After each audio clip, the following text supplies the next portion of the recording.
अस्सलामुअलैकुम। क्या आप जानते हैं उकाब 40 साल का होने के बाद अपनी चोंच क्यों तोड़ देता है? या फिर क्या आप जानते हैं शराब कैसे हराम हुई? या फिर बीवियों में शक करने की आदत किस वजह से होती है? आज की वीडियो में आप ऐसे ही हैरान कर देने वाले इंटरेस्टिंग फैक्ट्स के बारे में जानकर हैरान होने वाले हैं। मैं हूं हम्माद सादिक और आप देख रहे हैं रियलिटी फैक्ट्स। वीडियो शुरू करने से पहले नए आने वाले दोस्तों से गुजारिश है वो हमारे चैनल रियलिटी फैक्ट्स को सब्सक्राइब कर ले और बेल आइकॉन से नोटिफिकेशन फॉर ऑल पर क्लिक कर ले ताकि नई आने वाली वीडियो आपको नोटिफिकेशन से फौरन मिल जाए। तो चलते हैं आज के इस दिलचस्प सफर की तरफ। Fact number 1। एक दफा हजरत नूह अलैहिस्सलाम ने अंगूर की बेल उगाई।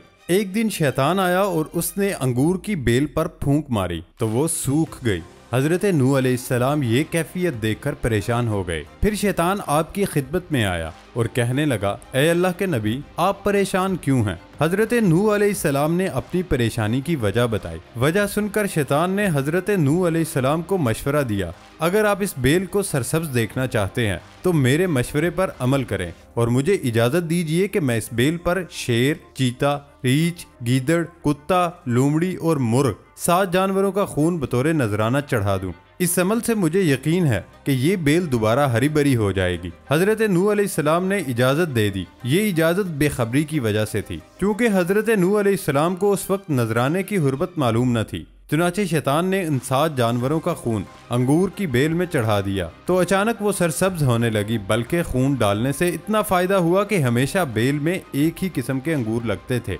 लेकिन इस मर्तबा 7 किस्म के अंगूर आए। इसी वजह से शराबी शेर की तरह बहादुर, रीछ की तरह ताकतवर, चीते जैसा गुस्सा, गीदड़ की तरह फूंकने वाला, कुत्ते की तरह झगड़ालू, लोमड़ी की तरह चापलूस और मुर्ग की तरह चीखता रहता है। उसी जमाने में नूह अलैहिस्सलाम की कौम पर अल्लाह ताला की तरफ से शराब हराम कर दी गई। Fact number 2।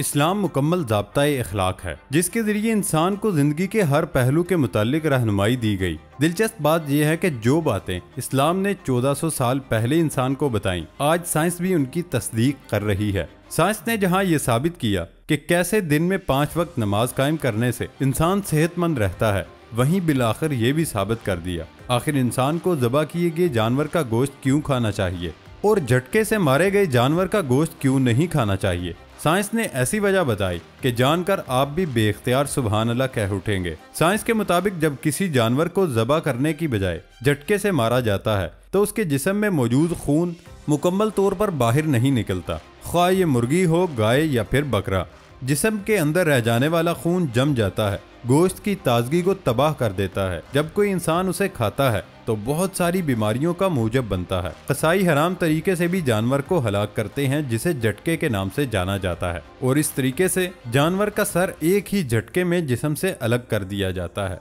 बिलखुसूस मुर्गी के साथ ऐसा किया जाता है। ये तरीकाकार मुस्लिम ममालिक में राइज नहीं होता। ऐसा करने से जानवर के दिल और दिमाग की कुव्वत खत्म हो जाती है और यूं दिल की धड़कन फौरन बंद हो जाती है। इस वजह से जिस्म में मौजूद खून की गर्दिश भी फौरन ही रुक जाती है। ये रगों और शरियानों में रह जाता है। फिर ये गंदा खून गोश्त को खराब करता है। साइंस ने यह साबित किया है खून एक ऐसी चीज है जिसमें बैक्टीरिया की अफजाइश बेहतरीन तरीके से होती है। इसीलिए गंदे खून से आलूदा गोश्त जब इंसानी जिस्म में जाता है तो मुतअद्दिद बीमारियों में मुब्तला होने का खतरा भी बढ़ जाता है। जिस्म में यूरिक एसिड की मिकदार बढ़ जाने से जोड़ों का दर्द भी शुरू होता है। मुसलमान कसाई जानवर को हलाक करने की बजाय उसे हलाल तरीके से ज़बह करते हैं और इस अमल में शहरक काटी जाती है और शहरक कट जाने के बायस ये खून जिस्म से बाहर निकलना शुरू हो जाता है। जानवर को ज़बह करने का ये तरीका जानवर के दिल और दिमाग के दरमियान राब्ते को मुनक़ता नहीं करता और दिल उस वक्त तक धड़कता रहता है जब तक तमाम खून जिस्म से बाहर नहीं निकल जाता और पीछे सिर्फ गोश्त बच जाता है जो खतरनाक जरासीमों से पाक और हलाल होता है। वीडियो पसंद आने पर वीडियो को लाइक और हमारे चैनल रियलिटी फैक्ट्स को सब्सक्राइब करें। Fact number 3। ऊंची उड़ान भरने वाला सबसे बड़ा और सबसे ज्यादा ज़हीन परिंदा उकाब सिर्फ एक परिंदा ही नहीं बल्कि दुनिया में सबसे बेहतर शिकारी के नाम से जाना जाता है, जिसकी दुनिया भर में 60 से ज़ायद इकसाम पाई जाती हैं। ये वो परिंदा है जिसकी मिसाल लोगों को दी जाती है। बुलंद किरदार होना है तो उकाब की तरह बनो। इसके अलावा आपको चंद हैरत अंगेज मालूमात देते हैं। उकाब की उम्र आमतौर पर 20 से 40 साल होती है, लेकिन अक्सर उकाब 70 साल तक जिंदगी जीते हैं। कहा यह जाता है उकाब को 40 साल की उम्र में दूसरी जिंदगी मिलती है, क्योंकि उसके बाद वो 5 माह इतनी तकलीफों से गुजारते हैं। वो एक नौमौलूद उकाब की तरह दोबारा सेहतमंद हो जाते हैं। इसकी चोंच में शदीद तकलीफ के बायस वो कुछ पकड़ नहीं सकता और फिर अपने एक चोंच को पहाड़ों और दरख्तों में मारता है ताकि ये टूट जाए, और 5 माह बाद ये जब दोबारा वापस आती है तो ये एक बार फिर खाने पीने और शिकार के लायक हो जाता है। दरख्तों पर सबसे बड़ा और मजबूत घोंसला भी उकाब ही बनाते हैं। दुनिया का सबसे बड़े उकाब के पर 250 सेंटीमीटर से ज्यादा लंबे हैं। ये उकाब बड़े जानवरों के शिकार के लिए जाने जाते हैं, जिनमें हिरन, बकरियां और बंदर शामिल हैं। फिलिपाइन के उकाब दुनिया के सबसे ताकतवर, वजनी और बड़े उकाबों में से एक हैं।